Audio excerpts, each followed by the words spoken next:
whole bed right here is ready to be completely removed. We had cosmos, we had salvia, and we also had this huge, beautiful sunflower. See, they're starting to die down to the ground. We're going to go through and thin out the dead stems. Hey everybody, Sean and Allison here from Spoken Garden. Today, it's our front yard fall cleanup. Yeah, we've been ready to do this for a while. Today's a perfect day. It's a little bit warmer out. But before we get to that, go ahead and hit that subscribe button down below so you don't miss out on all our garden care videos. So this is one part of the area that we need to clean up. These containers are full of liatris. We let these go all fall season in order for the birds to get all the seeds out. And it kind of looks like they have. So these are ready to cut down. We also have all of these cosmos that were so beautiful this summer and into fall, actually. They kept blooming for a long time. We let these flower heads just stay on the stem because, again, the birds got to them. They're ready to be cut. So also, guys, we have these gladiolas. They need to be deadheaded right now. We're not going to cut them down to the ground just yet because, as you can see, they're still green. They're still growing and photosynthesizing. So we're going to let them do their thing, but we're definitely going to cut off part of the stem with the flower on them. We're going to deadhead them. So, and just moving around here, we've got a couple more there. We've got some pots to clean out right down there. And then also, hey, look at all that. Yeah, this whole bed right here is ready to be completely removed. We had cosmos, we had salvia, and we also had this huge, beautiful sunflower. Look how tall that got. I know, and it's been picked clean by the birds, and so we feel good about that. And also on Allison's left there, we've got all of our black-eyed Susan vine that's done for the year. That looks pretty awful right now. Yeah. We need to rip this down and clean this up. We're gonna leave the trellis up though. Yep, we'll leave it up over the winter and should be fine. We'll keep monitoring it, make sure it's standing up at the end of the year. So we'll keep going here, and we've got some hostas to clean up on the other side of our little wall right here. There's one right there. Got some leaves to move around, and we'll keep some of those leaves, but we're gonna pick some of them up too. Oh, but, cool. Look at this mushroom right here. Oh, mushrooms. Whoa. Oh, wow, look at that. Yep, that's probably an old tree root when we put in the new beds and stuff here. Oh, here's another one. Wow. Yep, yep. Some decaying pieces of something organic underneath all this gravel. So guys, if we come over here too, here's our Shasta daisies we showed you earlier this year.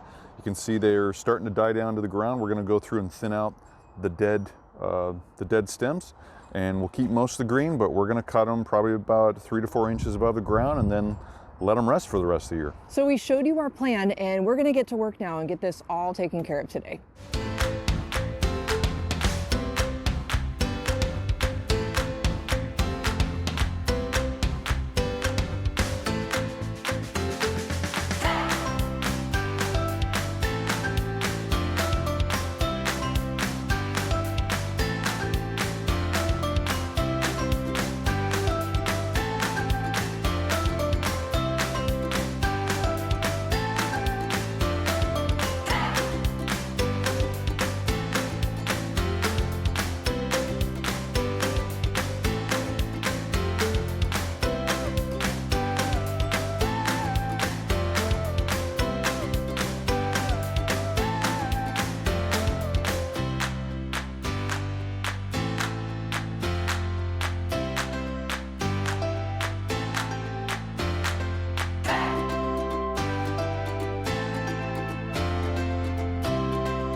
So that's our cleanup of our front yard garden for this fall.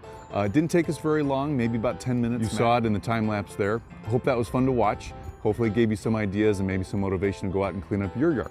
So guys, leave your comments and questions down below for us. We love hearing from you.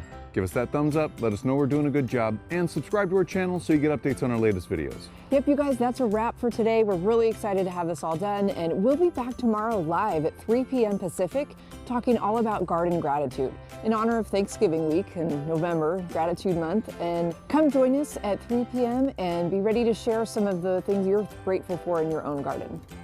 See you tomorrow, everybody. Bye, everybody. Bye-bye.